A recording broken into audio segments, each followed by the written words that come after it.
What if I told you that a single piece of jewelry worn by Princess Anne during her recent Ireland visit has sent shockwaves through royal circles and left fans questioning everything they thought they knew about royal protocol? A $20,000 horse brooch that carries secrets so explosive, palace insiders are scrambling to contain the fallout. And what we've uncovered will leave you speechless. Princess Anne, the Princess Royal, has always been known as the most pragmatic and hard-working member of the royal family. Unlike her brothers, she's built her reputation on substance over spectacle, carrying out more royal engagements than any other senior royal, while maintaining an almost militant dedication to duty. Her recent visit to Ireland, however, marked something far more significant than another diplomatic mission. The visit came at a particularly sensitive time for Anglo-Irish relations, with Brexit tensions still simmering and historical wounds requiring careful navigation. As the Queen's only daughter and a figure respected across political divides, Anne's presence was meant to signal continuity and respect for the complex relationship between Britain and Ireland. What no one anticipated was that her choice of jewelry would become the most talked about aspect of the entire visit. The brooch in question, a stunning equestrian piece valued at over $20,000, seemed like a natural choice for the horse-loving princess. Crafted with exquisite attention to detail, featuring diamonds and precious metals formed into the silhouette of a prancing thoroughbred.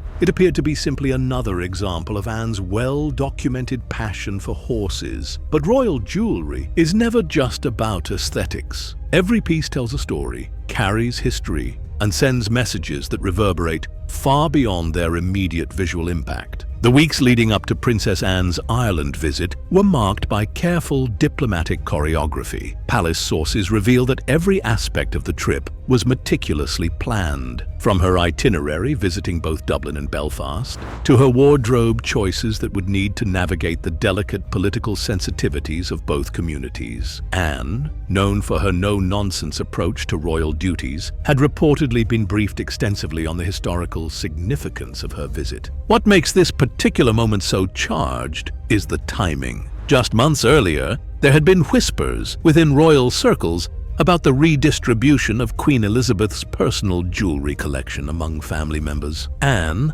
as the Queen's only daughter, had inherited several significant pieces, but many assumed these were primarily sentimental rather than politically symbolic items. The horse brooch had been among her mother's most treasured pieces, often worn to racing events and equestrian competitions throughout her reign. Royal fashion watchers had been keeping a close eye on Anne's recent appearances, noting subtle changes in her jewelry choices that seemed to reflect a new confidence in her role as one of the senior working royals. Her selection of pieces had become more deliberate, more statement-making, as if she was consciously stepping into a larger role within the family hierarchy. Friends close to the princess described her as feeling unleashed following the Queen's passing, finally free to express her own vision of royal service. The tension was palpable in royal circles. Palace staff whispered about heated discussions behind closed doors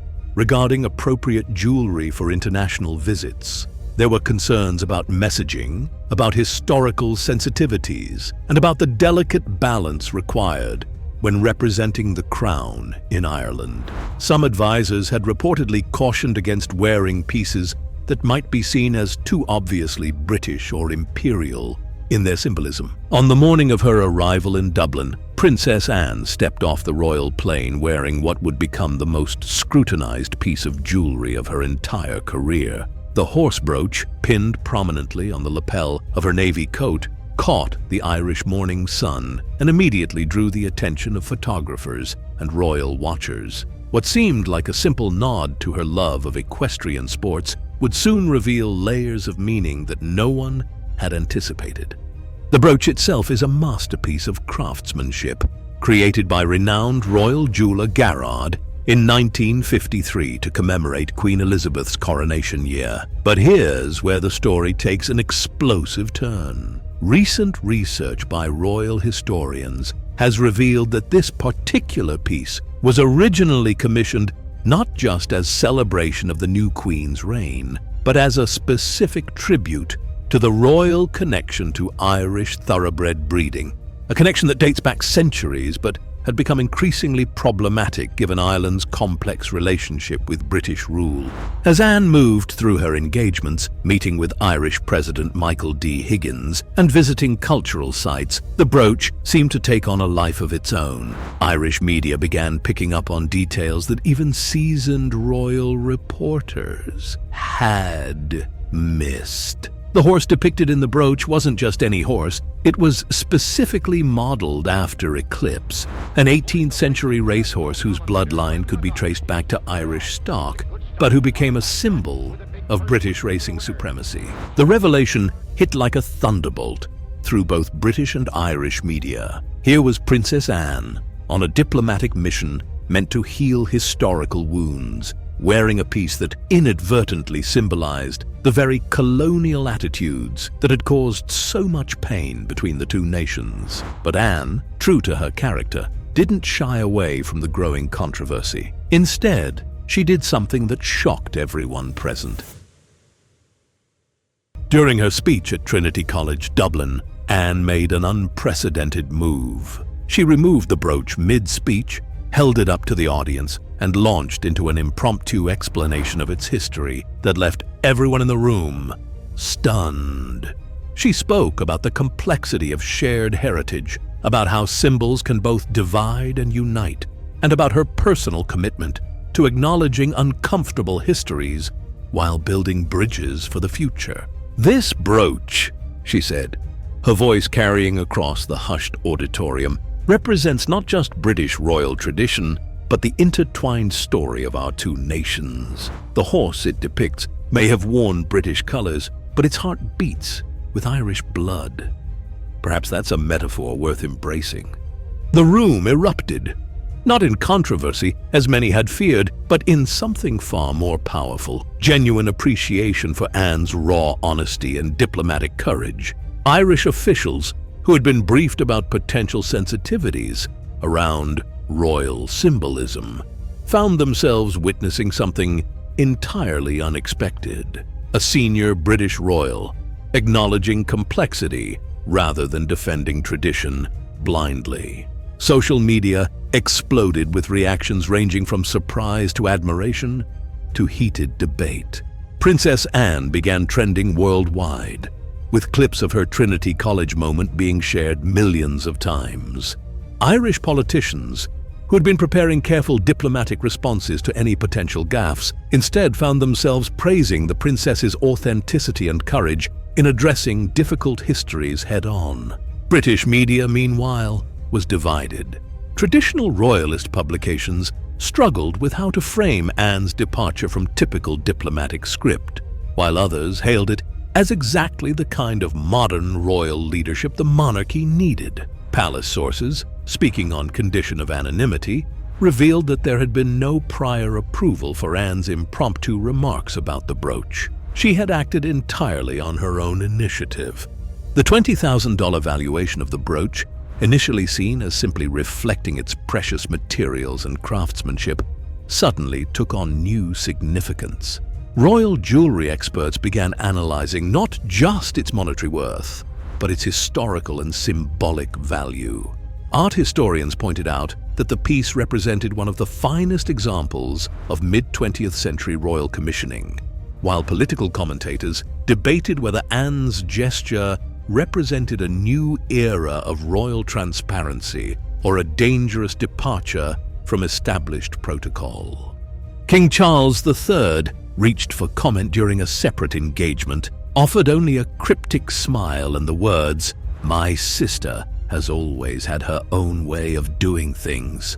But palace insiders revealed that the king had privately expressed both admiration for Anne's handling of the situation and concern about the precedent it might set for future royal diplomatic visits. The ripple effects of Princess Anne's brooch moment continue to reshape royal protocol and diplomatic engagement 6 months later.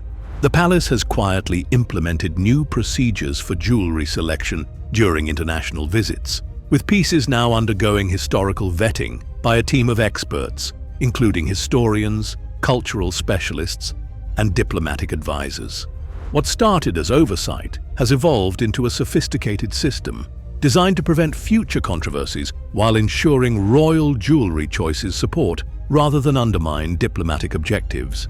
More significantly, Anne's approach has influenced how other senior royals handle unexpected moments of historical sensitivity. Prince William, during a recent visit to the Caribbean, was observed making subtle references to colonial history that royal watchers attributed to the Anne approach, addressing difficult topics directly rather than pretending they don't exist. Catherine, the Princess of Wales, has similarly adjusted her public engagement style, incorporating more spontaneous moments of cultural acknowledgement during overseas visits. The horse brooch itself has become something of a celebrity in its own right. Following the Ireland visit, it was temporarily loaned to the National Museum of Ireland for a special exhibition on Anglo-Irish cultural connections, drawing record crowds who came to see the piece that had sparked such intense debate. The exhibition, titled Symbols and Stories, Objects That Connect Us, used Anne's brooch as a centerpiece to explore how material culture can both divide and unite nations with shared histories. Irish-British relations have arguably benefited from the controversy. Political leaders on both sides have pointed to Anne's honest acknowledgement of complexity as a model for how historical grievances can be addressed without requiring complete agreement or resolution. The moment has been studied in diplomatic circles as an example of how authenticity can sometimes achieve more than carefully scripted interactions. Within royal circles, Princess Anne's stock has risen considerably. Previously seen as the reliable workhorse of the family, she's now viewed as a strategic thinker capable of turning potential disasters into diplomatic victories. Her willingness to take risks and speak authentically has earned praise from younger royals who see her as modeling a more modern approach to royal duties. The brooch continues to be one of Anne's most frequently worn pieces, but now each appearance carries additional weight. Royal fashion watchers analyze not just its aesthetic impact, but its symbolic messaging. When she wore it to Royal Ascot, commentators noted the irony of wearing a piece associated with Irish-British tension to Britain's most prestigious horse racing event. When she chose it for a meeting with Canadian officials, experts debated whether she was making subtle points about shared Commonwealth heritage. Perhaps most significantly, the incident has contributed to a broader evolution in how the royal family approaches its complex imperial history. Rather than the traditional approach of dignified silence or careful deflection, there's a growing willingness to engage directly with uncomfortable aspects of royal and British history. This shift, largely attributed to Anne's leadership on the issue, represents one of the most significant changes in royal public engagement strategy in decades. The $20,000 horse brooch that was meant to be a simple nod to Princess Anne's equestrian passions instead became the catalyst for a fundamental reimagining of royal diplomacy. In choosing transparency over tradition and authenticity over protocol, Anne didn't just handle a potential crisis. She transformed it into an opportunity that continues to influence royal engagement years later. And in doing so, she proved that sometimes the most expensive lessons are also the most valuable ones. But perhaps the most shocking revelation of all came months later, when royal biographer Ingrid Seward revealed in her explosive new book that Anne's choice to wear the brooch wasn't accidental at all. Palace sources, speaking for the first time since the incident, confirmed that the Princess Royal had specifically requested the brooch for the Ireland visit, knowing full well its controversial history. She wanted to force the conversation, one senior aide revealed. Anne believed that tiptoeing around difficult histories was doing more harm than good. She deliberately chose that brooch because she knew it would create exactly the moment that unfolded at Trinity College. This revelation recontextualizes everything we thought we knew about that dramatic day in Dublin, transforming Anne from an unwitting participant in controversy to a master strategist who orchestrated one of the most significant diplomatic breakthroughs in recent royal history.